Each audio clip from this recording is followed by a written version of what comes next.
हमारे इस video classes में सभी का स्वागत है। और कोरोना की मार है, सब जान ही रहे हैं। हमारे बैच के जितने भी लड़के देख रहे हैं, लड़कियां देख रही हैं, वो सब जान रहे हैं कि मैंने optics, ray optics, wave optics सब खत्म कर दिया। मॉडर्न फिजिक्स का चैप्टर 1 भी मैं पढ़ा चुका हूँ, डुअल नेचर ऑफ मैटर, और चैप्टर 2 में मैं घुस गया था और पढ़ा भी रहा था। 8 बजे वाले बैच को मैंने कुछ इंट्रोड्यूस किया भी चैप्टर 2 का, परंतु हाय रे मेरा दुर्भाग्य और बाहर कोरोना फिर से एक बार पूरे देश पर कोविड-19 का भय है और वास्तविक भय भी है। मौत की दर काफ़ी तेज है, कोरोना की रफ्तार काफ़ी तेज है। तो हमने भी सोचा कि मैं भी अपनी पढ़ाई की रफ्तार को विद्युत के वेग से चलाऊं। चूँकि मैं अगर बीच में अभी मॉडर्न फिजिक्स पढ़ाता हूँ तो उन बच्चों को नुकसान हो जाएगा जो 10 बजे वाले बैच में पढ़ रहे थे, और रिदम भी टूट जाएगा इस बीच में। और मुझे उम्मीद है कि लगातार मैं इस तरह के वीडियो क्लासेस आपको भेजा करूंगा। अतः खूब इत्मीनान होकर के इत्मीनान से बैठिए और इत्मीनान से देखिए। करंट इलेक्ट्रिसिटी का जन्म हो रहा है। करंट इलेक्ट्रिसिटी का जन्म कैसे हुआ? आज जो आप इस भौतिक दुनिया में जी रहे हैं, रह रहे हैं, और परम पिता परमेश्वर की कृपा से मुझे ऐसा सौभाग्य प्राप्त हुआ इस इलेक्ट्रॉनिक युग में कि मैं अपनी पढ़ाई को अत्यधिक इम्प्रूव्ड क्वालिटी के साथ आपको पेश कर सकूं। यह सपना मेरा शुरू से था कि मैं इस शहर में कितना अच्छा से अच्छा आपको समझा सकता हूं। उसके लिए जो प्रबंध मुझे करने थे 2 दिन लगा। सॉरी कि मैं पिछले 2 दिनों से आपको नहीं भेज पा रहा था वीडियो, परंतु अब इत्मीनान रहिए कि मैं लगातार आपको वीडियो भेजता रहूंगा और आपके साथ जुड़ा रहूंगा, क्योंकि मैं वह चीज शुरू कर रहा हूं जहां से इलेक्ट्रिसिटी का जन्म होता है। और आज जो आप इलेक्ट्रॉनिक्स की दुनिया में पहुंच गए हैं, तो इलेक्ट्रिसिटी का सफर कितना लंबा रहा है इसकी कहानी मैं आपको एक दिखाता हूं। आप इसको देखिए, आप देखिए कि हमारा जीवन कहां से शुरू हुआ था, हम लोग क्या थे। यह तो बहुत बाद की बात है। ये तो आप समझिए 1500-1600 ईस्वी के आसपास की बात है। लोग सब देखते हैं दाढ़ी बढ़ा के रह रहे थे तो दाढ़ी मुड़ा के भी रह रहे थे। इसका अर्थ था कि संसार तरक्की कर रही थी। लोग जान नहीं रहे थे कि लाइटनिंग कंडक्टर क्या है। फिर भी गुफा के ऊपर ये 3 जो देख रहे हैं आप जो ये 3 देख रहे हैं गुफा के ऊपर, ये 3 निशान 1, 2 और 3, ये जो 3 निशान हैं ये मामूली निशान नहीं है। आप अगर इंसाइक्लोपीडिया पढ़िएगा फिजिक्स का तो आपको मिलेगा कि इसी प्रकार की गुफा में यही शिकारी लोग जो किसी जानवर की हत्या करते थे, जो किसी जानवर की हत्या करते थे, इस जानवर की हत्या करते थे तो इसका खाल निकाल कर इस गुफा में रखते थे, छिपा कर, नमक डालकर छिपा कर, कि जब कभी जाड़े का मौसम आएगा तो इसी खाल का वस्त्र पहन कर, इसी खाल का वस्त्र पहन कर ये सर्दी से अपनी रक्षा करेंगे। इसलिए इसको छिपा के इसमें रखते थे। जब कभी ये उसको खींचने जाते थे, खींचते थे उस खाल को, तो एक खाल के ऊपर दूसरी खाल चिपकी रहती थी। रोआदार खाल होने के कारण इस अंधेरी गुफा के भीतर एक चिंगारी फूट पड़ती थी और आदमी डर जाता था कि यह चिंगारी कहां से आ रही है, यह चिंगारी कहां से आ रही है। इसको देखकर आदमी डर जाता था। वह समझ नहीं पाता था कि वह एक ऐसे चीज का इस्तेमाल कर रहा है जिसके कारण उसकी गुफा सुरक्षित है। वह यह नहीं समझ पाता था, वह अनजान था, अबोध था, अनजान था। उसका एक ही काम था, शिकार करना, पेट भरना। वह आग का आविष्कार कर चुका था, मांस पकाकर खाना सीख चुका था, परंतु विद्युत क्या चीज है वह नहीं जानता था।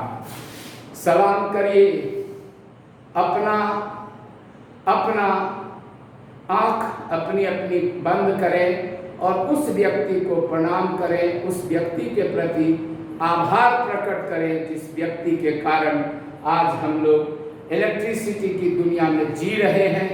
यह वह व्यक्ति है जिसने न केवल इलेक्ट्रिसिटी के क्षेत्र में काम किया परंतु गणित के क्षेत्र में भी अपना नाम अमर किया, और इस महान वैज्ञानिक का नाम है थेल्स। आपने मैट्रिक में थेल्स थ्योरम पढ़ा होगा, थेल्स ऑफ मिलेटस, आप तो जानते ही हैं। ग्रीक भाषा बहुत प्राचीन भाषा है और ग्रीक भाषा में यह जो वर्ड है ELEKTRON, इलेक्ट्रॉन, इसी वर्ड से बाद में चल करके इलेक्ट्रॉन शब्द का जन्म हुआ। इस वर्ड से मिस्रवासी, मिस्र का नाम आप सुने होंगे, ग्रीक, मिस्रवासी लोग सभ्यता और संस्कृति के विकास में मील का पत्थर साबित हुए हैं। और यह वह वैज्ञानिक था जिसकी बंद आंखों में इतने सपने तैरते थे कि इसने दुनिया को पहली बार बताया कि जो इस प्रकार की चिंगारी आप आसमान में कभी कभी थंडरिंग देखते हो, थंडरिंग, आसमान में अचानक बिजली चमकने पर आसमान में आप अचानक थंडरिंग देखते हो।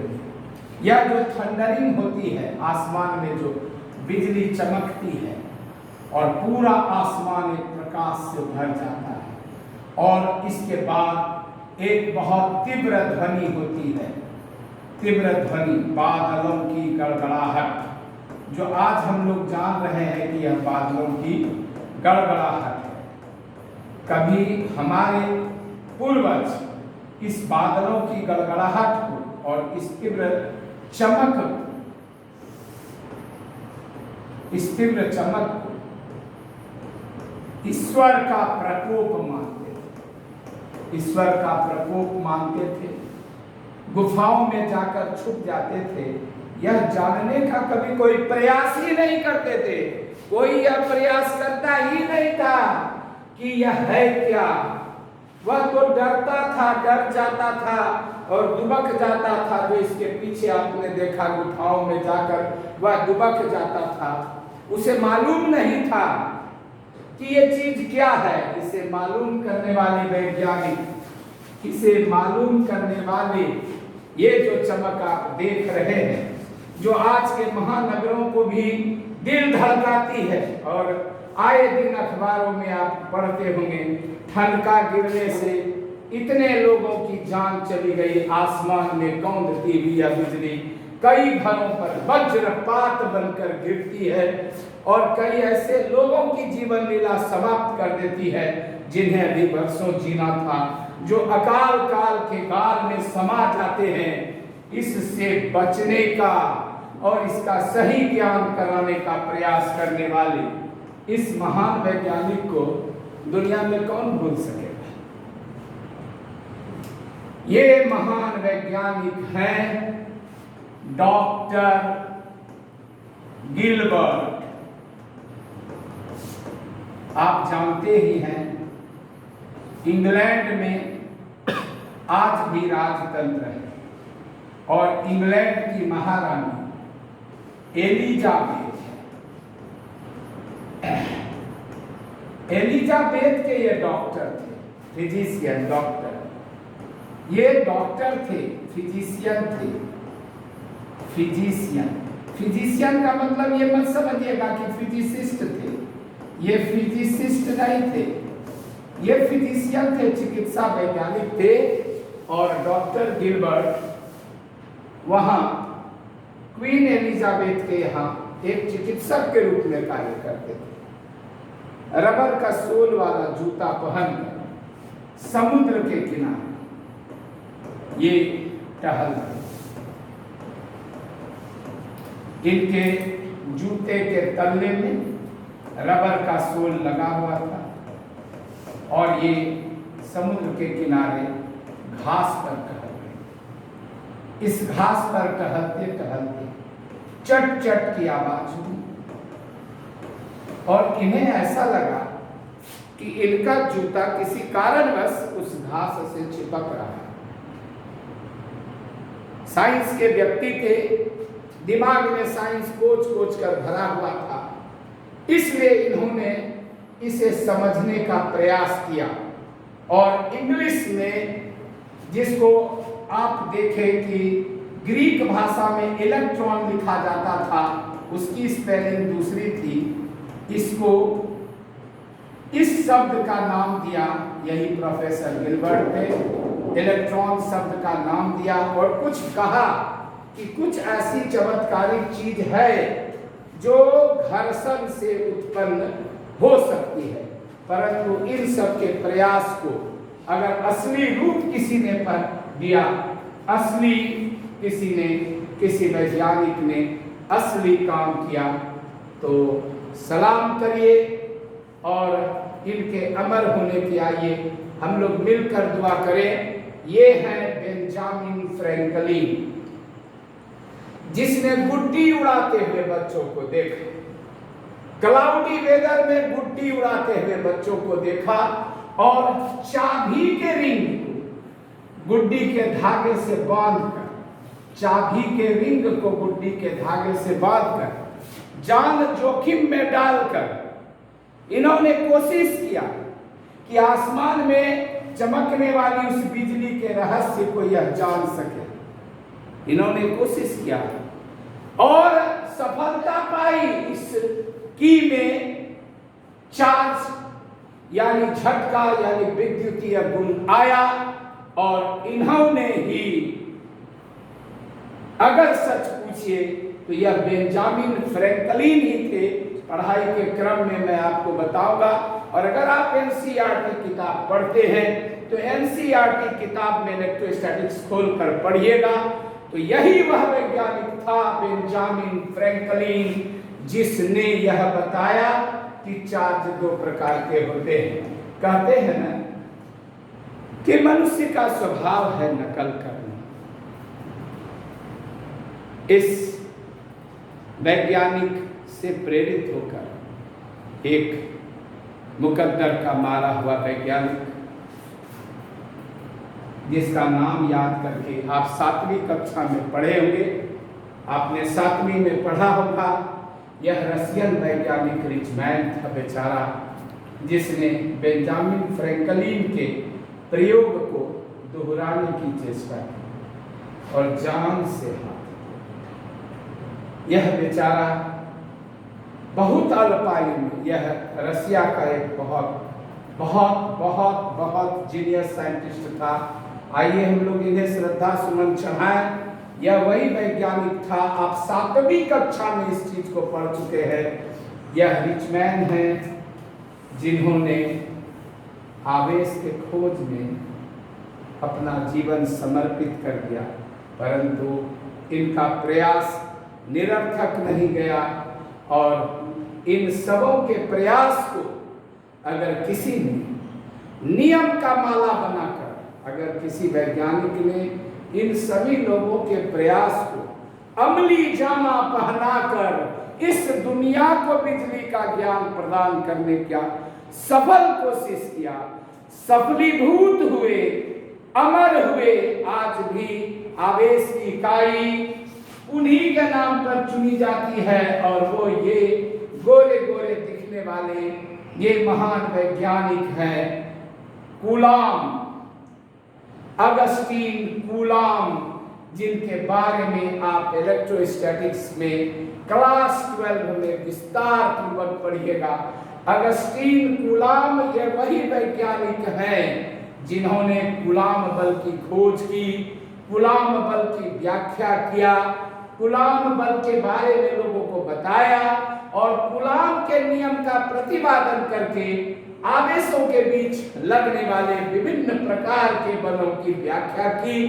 और मेरा उद्देश्य केवल आपके दिमाग में यह भरना था कि संसार एक दिन में नहीं बनता है, विज्ञान एक दिन में नहीं बनता है, सैकड़ों लोगों के त्याग और तपस्या का फल है कि आज हम लोग विज्ञान पढ़ने यहाँ जमा हुए हैं।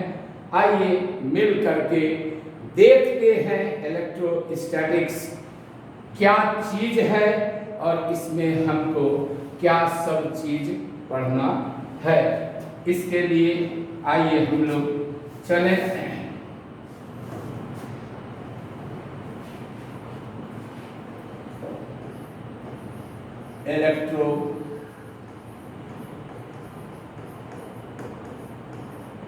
इलेक्ट्रोस्टैटिक्स पर, जिसको कहते हैं स्थिर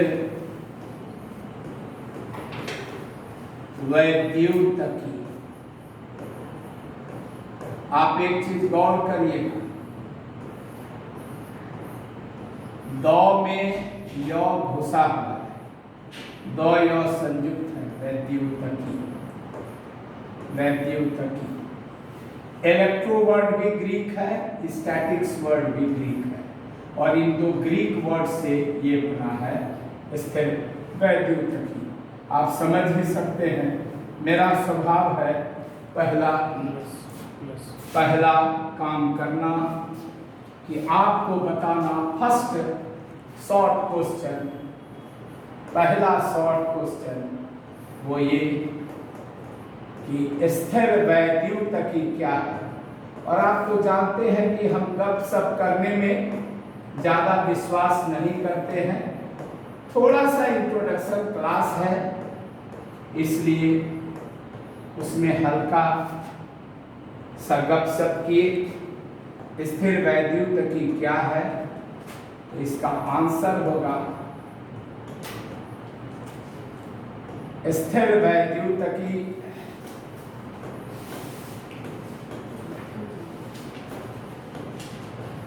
कॉमा भौतिकी की एक शाखा है, भौतिकी की एक शाखा है जिसमें हम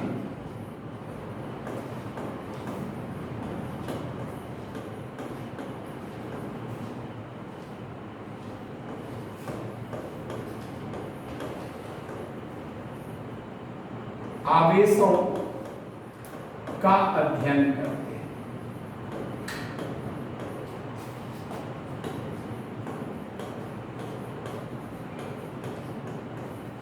आवेशों का अध्ययन। अब आपके दिमाग में तुरंत अगला क्वेश्चन आता होगा कि आवेश क्या है। ये सेकेंड क्वेश्चन आएगा।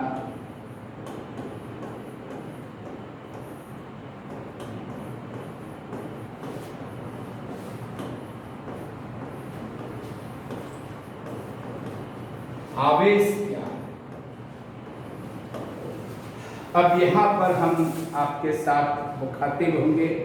अलग अलग किताबें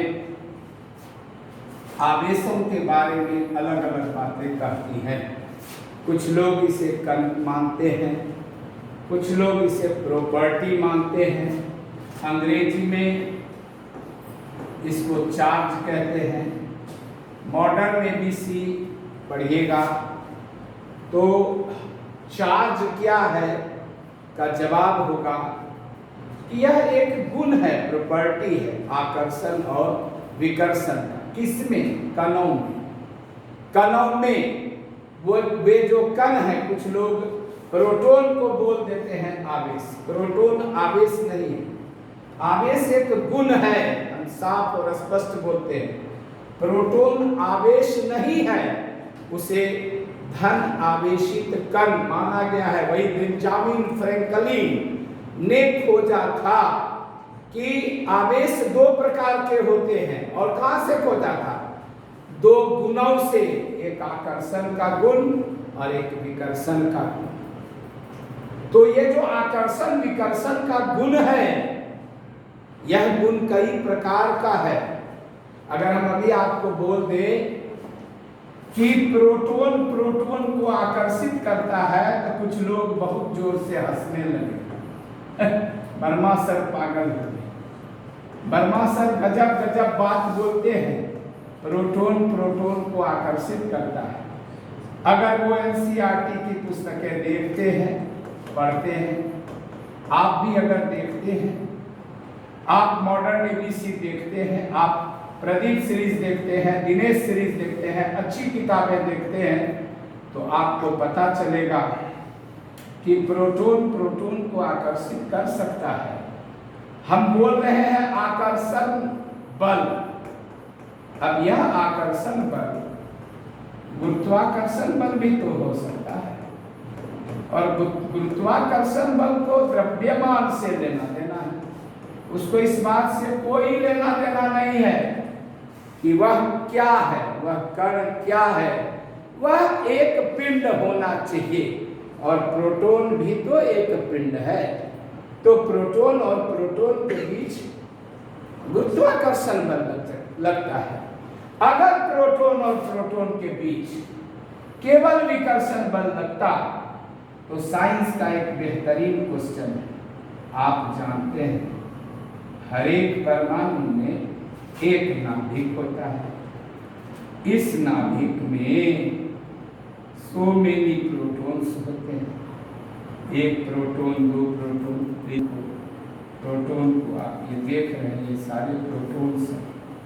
नाभिक में कितने प्रोटॉन्स होंगे, ये तो डिपेंड करता है कि नाभिक किस चीज का है। अगर यह नाभिक सोडियम का है, तो आप जानते हैं सोडियम की परमाणु संख्या 11 होती है, और इसका जो द्रव्यमान संख्या है, परमाणु द्रव्यमान नहीं, द्रव्यमान संख्या, वो 23 होता है। 23 में 11 घटा दीजिए तो 12 न्यूट्रॉन होते हैं, 11 प्रोटॉन होते हैं और 11 इलेक्ट्रॉन होते हैं। तो अब सवाल उठता है कि अगर ये 12 प्रोटॉन, ये न्यूट्रॉन इस तरह से इसके बीच घुसे हुए हैं, यहाँ घुसे हुए हैं, यहाँ घुसे हुए हैं, यहाँ घुसे हुए हैं, यहाँ घुसे हुए हैं, यहाँ घुसे हुए हैं, यहाँ घुसे हुए हैं, यहाँ है, यहाँ है, यहाँ है, 1 2 3 4 5 6 7 8 9 10 11 12, एक ज़्यादा हो गया है ना।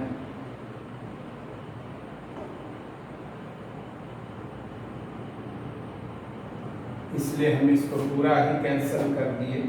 आपको फिर से बता देते हैं, नाभिक बना करके सोडियम का, ये सोडियम का नाभिक देखिए। इस सोडियम के नाभिक में आप चलिए, ये सभी प्रोटॉन हैं, 1 2 3 4 5 6 7 8 9 10 11, और इसमें ये सभी न्यूट्रॉन हैं, 1 2 3 4 5 6 7 8 9 10 11 12, ये सारे न्यूट्रॉन। तो अगर प्रोटॉन और प्रोटॉन के बीच केवल विकर्षण बल लगता है, तो फिर यह स्टेबल कैसे? यहाँ भी तो विकर्षण बल लगता होगा, यहाँ भी तो विकर्षण बल लगता होगा। यहाँ पर एक बल और लगता है जिसका नाम है नाभिकीय बल। और आगे मॉडर्न फिजिक्स जब हम पढ़ा रहे होंगे तो युकावा की थ्योरी पढ़ाएंगे, युकावा का सिद्धांत। और युकावा के सिद्धांत में पढ़ाएंगे कि प्रोटॉन और न्यूट्रॉन के बीच, प्रोटॉन और प्रोटॉन के बीच एक विशेष प्रकार का नाभिकीय बल लगता है। यह बल बहुत विलक्षण गुणों वाला होता है। अतः केवल यह कह देना कि धन आवेश को विकर्षित करेगा, यह विद्युतीय दृष्टिकोण से भले ही सत्य हो, परंतु बल के दृष्टिकोण से सत्य नहीं, क्योंकि बल तो नाभिकीय भी होता है, बल विद्युतीय भी होता है, बल संपर्क बल भी होता है, बल दूरी पर क्रिया बल भी होता है, बल गुरुत्वाकर्षण बल भी होता है। अतः समझने के लिए इलेक्ट्रोस्टैटिक्स आपको उस क्वेश्चन पर फिर से मूव करना होगा कि चार्ज क्या है, चार्ज है क्या चीज। तो चार्ज क्या चीज है देखते हैं। सेकेंड शॉर्ट क्वेश्चन कि चार्ज क्या है। सेकेंड शॉर्ट क्वेश्चन, चार्ज क्या है, आवेश क्या है। चार्ज आवेश क्या है। आंसर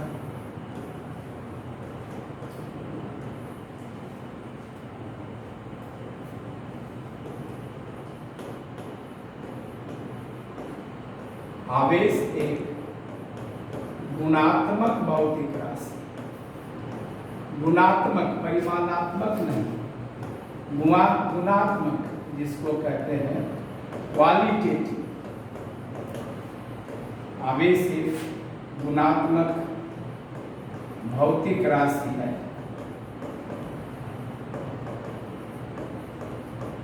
जिससे विद्युतीय बलों की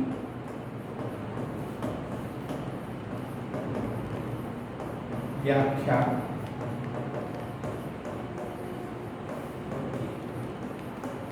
इसे धारण करने वाले, यानी इस गुण को धारण करने वाले कण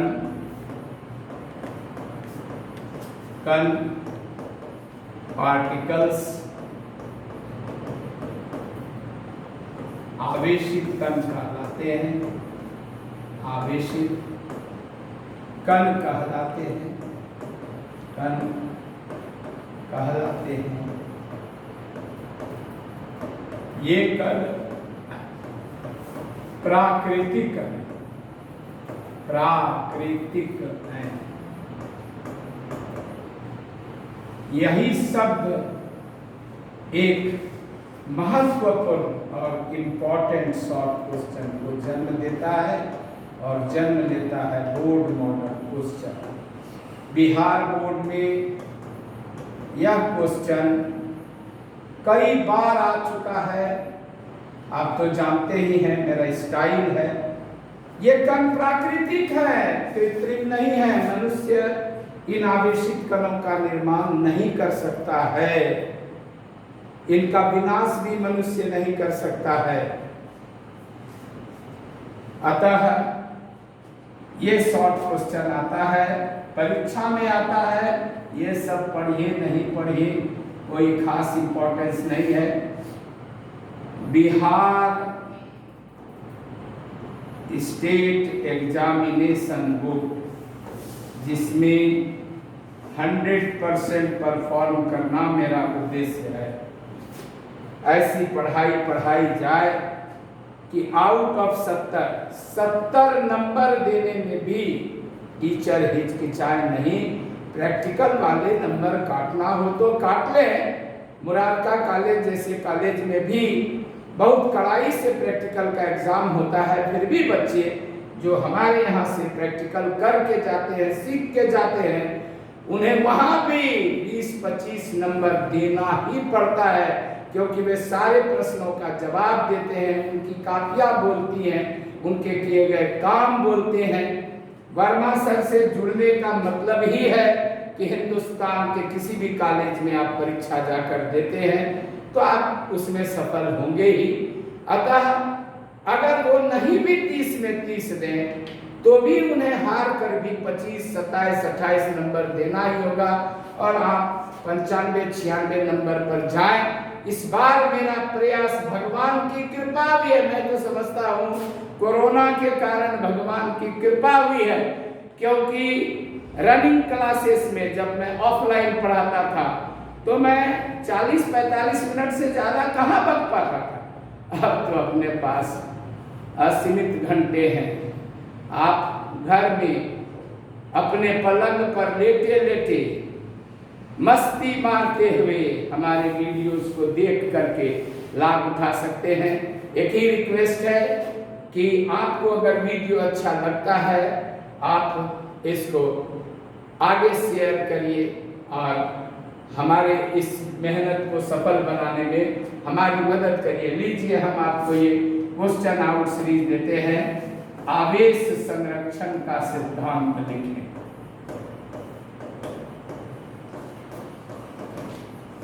आवेश संरक्षण का सिद्धांत क्या है?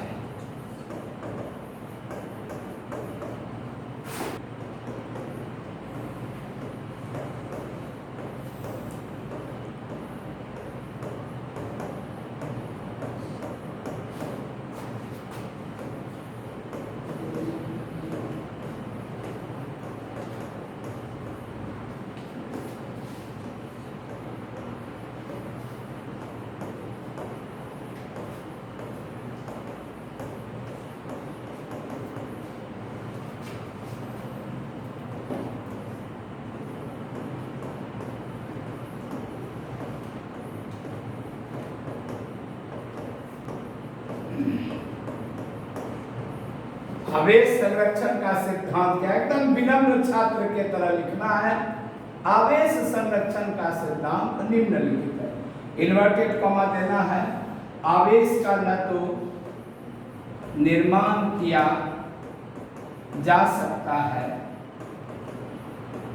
कॉमा, न तो विनाश।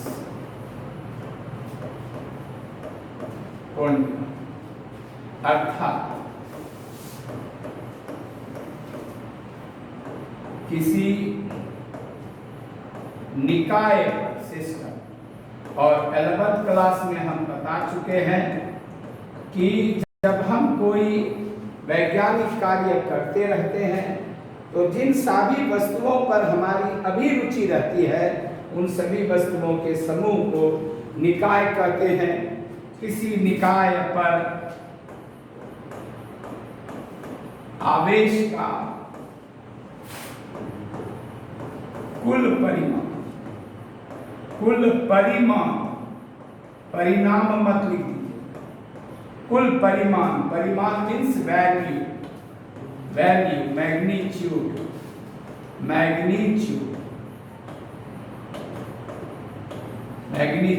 आवेश का कुल परिमाण अचल रहता है, संरक्षित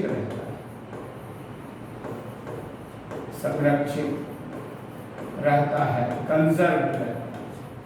कंजर्व, संरक्षित का अंग्रेजी वर्ड हो जाएगा कंजर्व। तो किसी निकाय पर आवेश का कुल परिमाण संरक्षित रहता है। 2 पैराग्राफ में तोड़ के इसको लिखिएगा तो 2 में 2 नंबर मिलेगा। 2 में 2 नंबर लाना अपने आप में एक कला है।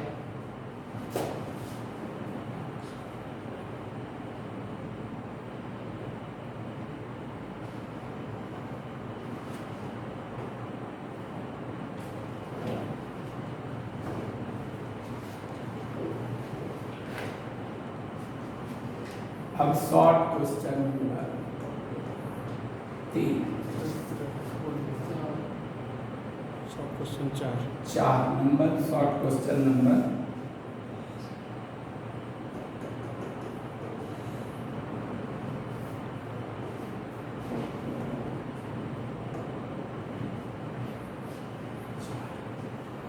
ये भी बोर्ड मॉडल है। ये तो क्वेश्चन आउट है और 2022। आज कितना 12 अप्रैल है। क्वेश्चन आउट सीरीज हम आपको दे रहे हैं। कम से कम पढ़िए, अधिक से अधिक नंबर लाइए। ये क्या है क्वेश्चन आउट सीरीज में? आवेश का क्वांटमीकरण। क्वांटमीकरण क्या है? अब क्वांटमीकरण को कुछ किताब क्वांटीकरण लिखते हैं। आवेश का क्वांटमीकरण या क्वांटीकरण क्या है? ठीक।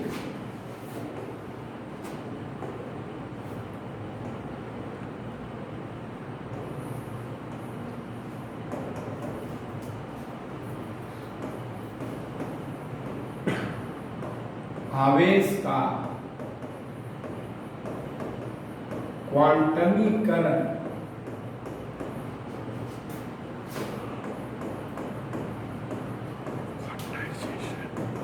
क्वांटाइजेशन ऑफ चार्ज निम्नलिखित है।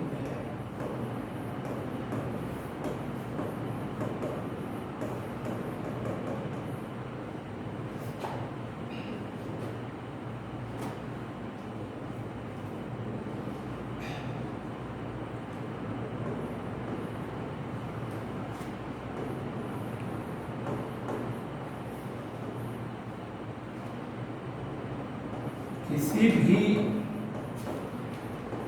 प्रकार से किसी निकाय को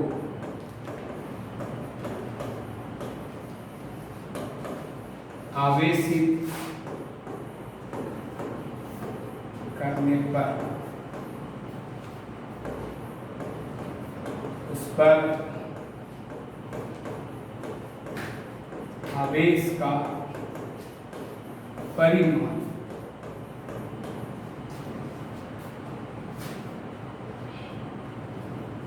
कॉमा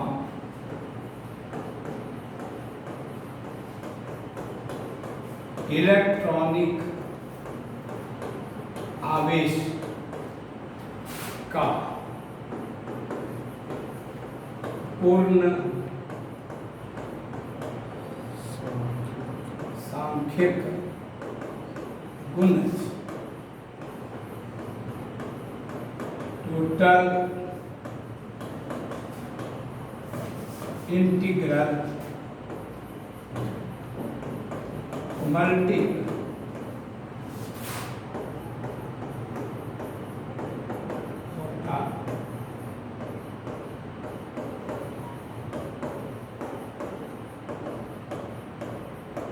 गणितीय रूप में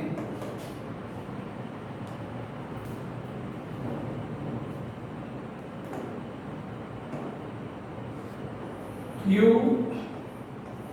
equal two plus minus n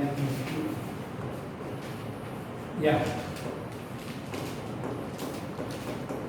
Q बराबर आवेश का परिमाण n बराबर 1 2 3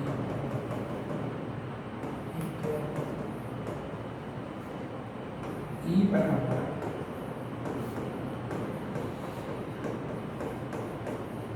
इलेक्ट्रॉनिक आवेश यह बराबर 1.6 10 कूलम। C for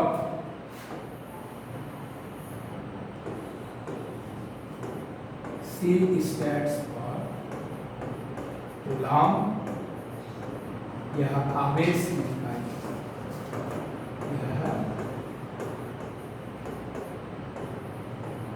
आवेश की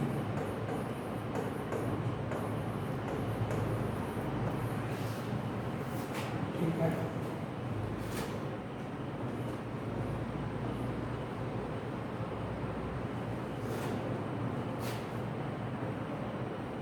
चूंकि आज पहला क्लास है इलेक्ट्रोस्टैटिक्स का और हम कुछ कंट्रोवर्शियल स्टेटमेंट भी यहाँ दिए हैं।